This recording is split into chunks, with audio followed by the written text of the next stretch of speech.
Hey, everybody. Welcome to another episode of the Lost Coast podcast. Today, we have a very special guest with us, Rachel Jones, and she's going to tell us a little bit about herself and how she got started. Welcome to the show, Rachel. Thank you for having me, Corey. I appreciate it. So, my background is being a sales coach, and I've done that for over several careers, both as a small business owner and in corporate. My goal is to help solopreneurs, small to mid-sized businesses get more money in their books. Awesome. So how'd you get started in this? You just didn't come right out of high school and get in this job or anything. I mean, we don't need to go that far back if you don't want to.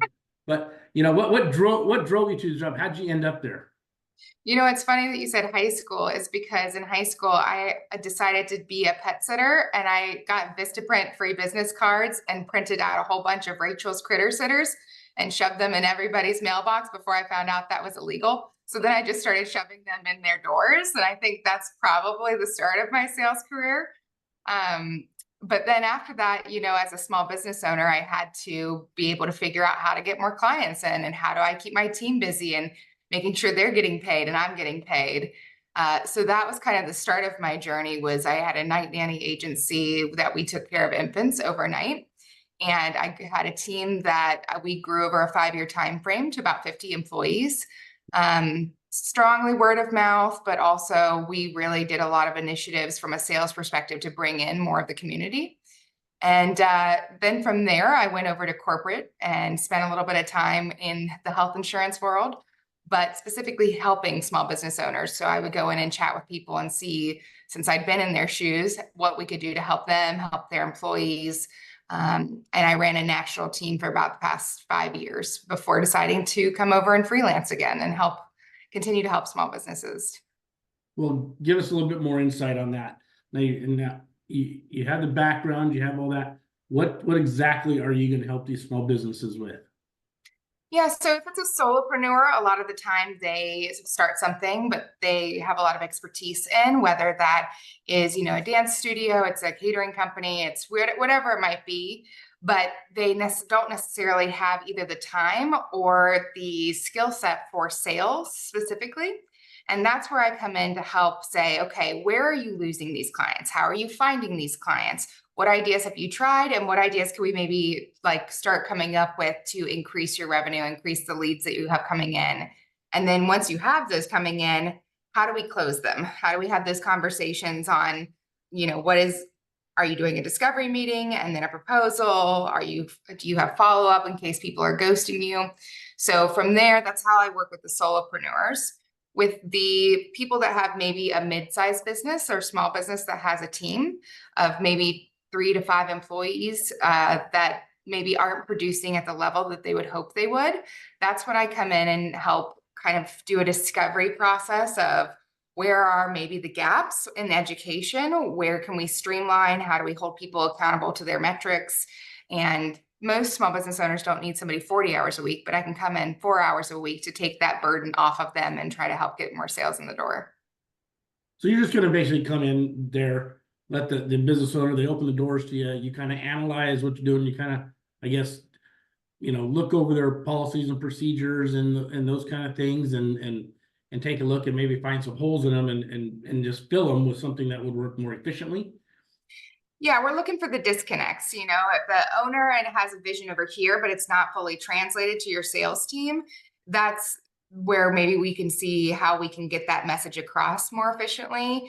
And we can try to look outside of the box and see, well, how are you sourcing these? Are you doing pop-ins? Are you doing cold calls? Have you utilized your network? So we really want to deep dive into all of that.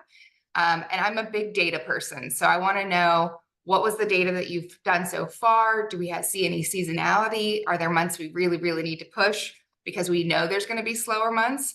When I had the night nanny agency, I didn't realize that there was going to be a really heavy amount of babies from August till December, and then no one in January and February, because a lot of people were working on those New Year's resolutions when they were having babies. So September was a great time for me, but January, not so much.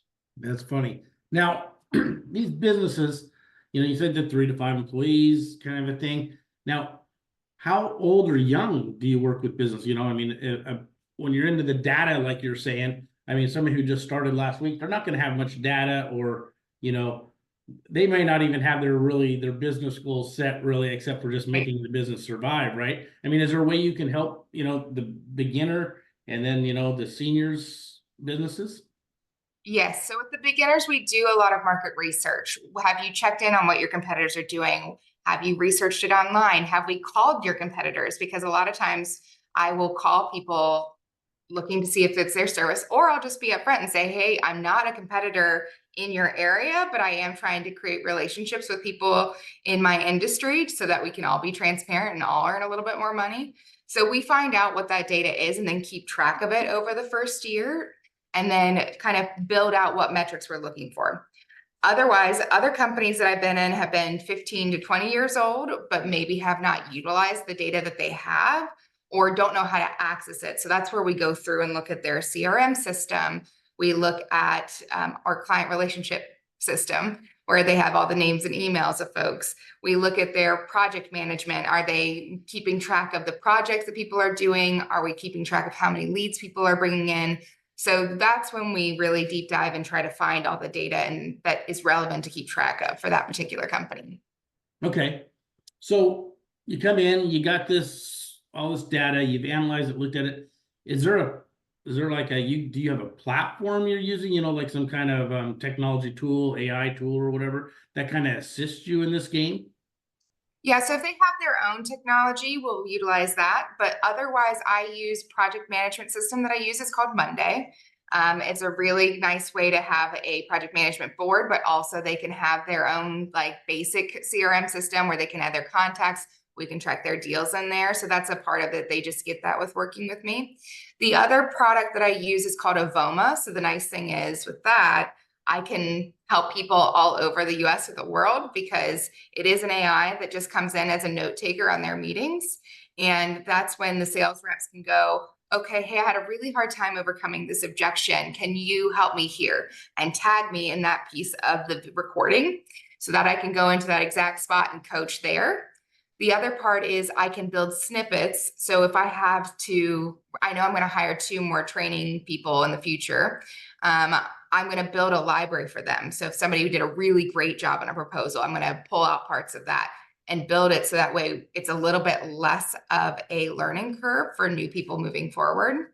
But that's a really great way for me to coach, because what I have found is when I'm in a meeting with somebody, one, probably other managers can attest to this, it's sometimes hard to know when to jump in and when to let them flounder a bit, because you don't want to overtalk because they need to learn how to do it. But also they get nervous, and sometimes when they have somebody else that they know knows what they're supposed to be saying. So it's better just to kind of see a couple of meetings that they are doing it naturally and see how we can improve their skills from there. The other part of the AI that I like is they help identify filler words as well. And they keep track of pain points and what we've agreed that I'm going to email back to that client. So it's a really great way to categorize your notes after a meeting. Interesting. So you train them on all that. I mean, really though, I mean, those are tools you're using basically for your platform though. I mean, you are the platform then. They utilize you to do that, and you just have tools that you use to run your platform. Yes, so that those tools make it much easier for me to be able to coach anyone. And then that allows me to say, okay, their fellow word is, I had one person, it was a new rep. I counted, he had said, 56 times in a 15-minute meeting. And he didn't have any idea that that was his filler word. So it's kind of nice to be aware of what your filler words are. And that way you can start cleaning up your dictation and sounding more confident. I have a really hard time when people that are coaches or managers say, we just need to be more confident on that meeting. That doesn't help that rep find out, what does that mean? That means, okay, here's a couple of places where maybe we need to educate you a little further so you can be more confident in your answers, or your dictation is a little bit sloppy, so let's fix that. Give them examples on how you can be more confident. Don't just say that word and then expect it to happen magically.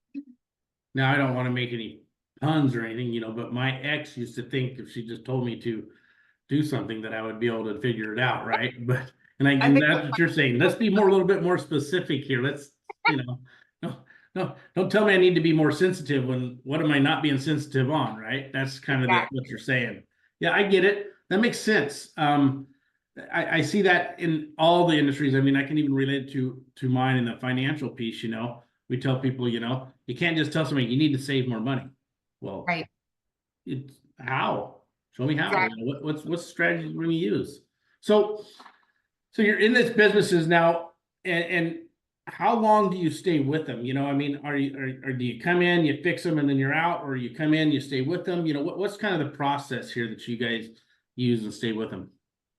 So the first part of it is I normally do a brainstorming session or an audit up front, and then they move into either individual or group coaching for at least a 3-month period. And with that, we kind of evaluate what is most important. Is it that you're in a growth phase? And so we're putting in things that you're expecting a return on your investment in the next 3 to 6 months. A lot of times products that are at a higher price point need a little bit more runway for us to see the traction on it, right? So that one, I would say normally the 6 to 9 months is really where we get the traction because we have to build a lot of those leads ahead of time before we're getting those closings. If it's something that is a lower price point and it's a fast turnaround, I have a dance studio and we've been able to increase just from January till now, she's closed 40 deals, which in comparison to last year is about the exact same amount as she made in the whole year last year.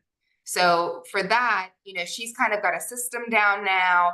What we're doing is we're meeting a little bit less frequently just to be kind of that accountability buddy and make sure that we're staying on top of it. But she doesn't need as much now that she's got that system down, is more of a just to check in as she runs into issues. So it really depends on this person, but most of the time we can see really good traction within 3 to 6 months. And then if they want to continue, we continue from there. Okay. So you're on a kind of a crash course at the beginning with them to get them where they need to be, and then you're just kind of doing, you know, their little refreshers and here and there, and then kind of maybe all of a sudden maybe phase out and meet maybe once a year or something, just to kind of, like you say, be that accountability person, make sure they're still on track, make sure they didn't get off the side or something of the road and have a flat tire and stopped all of a sudden, right? Yeah, either that or, maybe they're going to go into a new phase of their business where they now want to train somebody else to be in sales. So that's when we need to put together. I've built training programs for clients, and then I walk them through what kind of personality are we hiring, and kind of the interview process where I might screen the candidates first, find some that I like, and then pass it on to them, and then help with the training and onboarding of that person just to take that weight off of all the hats that small business owners are wearing. Okay, yeah. Oh, I can see that. The onboarding piece is always a huge piece. And then that way you're onboarding them, you're putting them through the training, and you're getting them right up to speed a lot faster that way. So they're Yeah. not that's good for the employer too, really. I mean, it's, get more production out of their employee.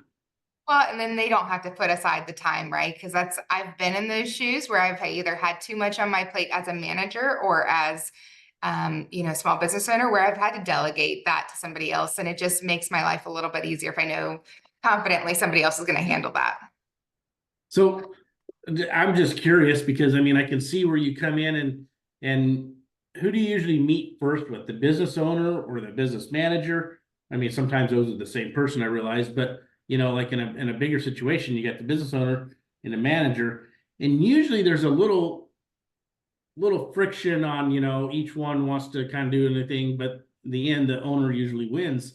So I'm sure you've had some experiences where maybe the manager was on the right track and the owner wasn't, and you kind of come in and mediate that a little bit. Yeah, so I'd say 90% of the time it's the business owner that is bringing me in because they're not seeing the performance that they're hoping for. That's where with clients that have a sales team, we're doing kind of an audit. So I want to know, what is it that you think's going wrong? What is it that you want? And then let's find out. And there's always going to be a little resistance maybe from the sales team. Change is hard for anybody, right?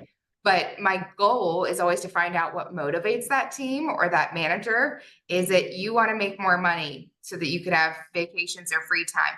You want to have more time available. Well, for me, if somebody gets their work done and they're closing and they're hitting their metrics, I don't care what time you come in and what time you leave, as long as you're hitting your metrics. So it's just finding out really what motivates that individual, so that way we can make them excited about that change as well. But I've also had some of the sales members reach out to me and say, hey, I'm in this new role, or I've been in this company and I feel like maybe I'm not getting like I don't have the organization or the structure that I was hoping for, but I really like the company. Could I bring this to my manager as maybe something that I could get coaching on? So that's also a way that I've reached out to clients. Okay. So really you're a business coach, but it sounds like sometimes you got to be a therapist too, then. I mean, Yes. you kind of got to massage them into the whole thing and get them ready to learn some more. So, Yeah. so on that note, then, I mean, what kind of success are you seeing out of these businesses? I mean, that you come into? Mm-hmm. So, for example, with my own company that I had for the night nanny agency, we saw about 20 to 30% increases in revenue year after year. In corporate, I saw about the same, roughly about 20% increase year over year as with my team. And so for right now, it depends on the company and how much they have, where they're at in that phase. But we have seen, anywhere from 30 to 50% growth in some of the companies that I'm working with. The ones that are that higher dollar point, that it's a little bit more of that investment period at the moment, but we are seeing results that are some of those intangibles of the sales members being more confident. Their data and what we're tracking is now more clear. So it's those things are getting streamlined, which makes me believe that we will see those increases in the very near future. Nice. So as a business coach, and some of our listeners here are probably here wanting to be a business coach, getting into the business coach world, what kind of advice would you give them as in coming into the business? Mm-hmm. Well, one of the things that I have noticed with a lot of business coaches is they are very set on one particular system. They've read a book, they've done maybe a course, and that's the only way that they're going to teach. And for me, I really believe that I don't like boxes. I don't like putting people in boxes, and anybody that knows me knows that you're not about to find me in one. So I think it's really good. Knowledge is power.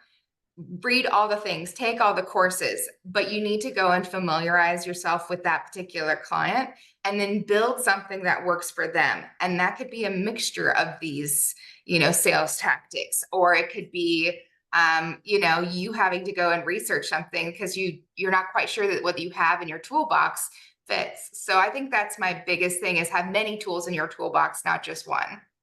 Yep, I can relate. I mean, I used to be a general contractor, so every Mm-hmm. time the tools were like toys, every time we had a reason to go buy another tool for a certain job, we went and did it, even though I could have used that hammer and beat on this pipe and probably made it work, I wouldn't got the right hammer to hit on that pipe to make it work. I can understand it completely. We do the same in financial services. Mm-hmm. I've always said there's not a bad tool out there. There's just sometimes you don't use the tools properly, and that's where they fail. Exactly. So that's interesting. That's great. So our listeners, if they want to get a hold of you, what's the best way, to reach out to you so they can touch base, or how do they maybe look at some of your trainings or something? Is there availability for that for them? Yeah, so if they want to go to my website, it's just coachrachelj.com, which I'll give to you guys. And just book something on my calendar. It's right there. It's free availability. People can just kind of throw on together a 30-minute coffee meeting. I'm happy to chat there. And then we're getting ready to do a webinar that is 5 tips to increase revenue for small businesses. And that's going to be upcoming in a couple of weeks. And that's just a free training. My goal would be to help small business owners increase their revenue and bring in a little bit more money in their pocketbooks. Very nice. Very nice. So as we bring this to a close, give us some kind of story here that we know, send this home, the proof in the pudding. I know you brought the one up already, but give us another example of, proof of a business owner that you've helped, if you could. Mm-hmm. Well, I have a client who is someone who opened up her business and within 2 weeks was diagnosed with breast cancer. So her first year in business was understandably very rough in business. She was having to try to find employees to delegate to as she was going through chemo treatments, and was really kind of coming to the end of her financial rope and her will to want to keep being a small business owner by the time she had ended up in recovery. So we started working together in December, and we had to have a pretty open conversation of what made you excited about having this business? Because I think a lot of us as small business owners, I kind of liken it to what I imagine being like a drug user would be, is you have super highs and then somebody comes by and clotheslines you. And you just have to keep having that will to get yourself back up, I think is what sets small business owners apart. And so we just talked about all the things that really inspired her to start her business. She wanted to empower women. She wanted to kind of share her story. And we got her re-excited about her business. And that is what it takes sometimes in order for you to be able to then have the ability to jump back in that sales cycle. Because sales is hard. Sales is the exact same thing, right? You get told no 50 times and then you get that one yes. And that one yes is worth it. But you just have to know your why on why am I doing this to myself as a small business owner? Why am I making this sales when I could just go back to a corporate job and probably get paid and, live my life? That's what I love about small business owners is I think they're the most creative and hardworking people I've ever met. And if I can do anything to make their job just a smidge easier, that's what I want to do. Wow. That's some great advice, Rachel. Great. That's an amazing story. I'm glad it all worked out. We're, like I said, we're going to bring this to a close. So I appreciate your time today, Rachel. I'm sure our listeners got something out of this for everybody. If there's I just want to give you one more last chance. If you want to say something, some words of wisdom, words of advice, whatever you got on top of mind right now before we close this out. Mm-hmm. Well, I would, again, just love to invite everybody to the webinar that we're hosting in a couple of weeks. I am going to have a Q&A session there as well. So if there's something that you're struggling with, you're not the only one. There's other people that are struggling with it. Industries might differ, but as small business owners, we've all had employee problems. We've all had, income revenue problems. So I would love to just kind of come in there, see what I can do to help, and see how many people would love to continue the conversation from there. Perfect. And when's that webinar again? Dates and times? It's going to be June 27th, and we're going to run it a couple of times in the day. So there will be dates on I'll give you the website and the webinar information for them to be able to book what time works for them. Perfect. Perfect. That's great. Well, Rachel, I want to thank you for coming today, and we'll get that website out to everybody so we can get this out there and the information out to everybody, and they can come check us out. So thank you so much for having me, Corey. I really appreciate it. You betcha, Rachel. So I want to thank our listeners today for listening. And this is the Lost Ghost Podcast, and we are signing off. Thank you, everybody, for listening. Goodbye.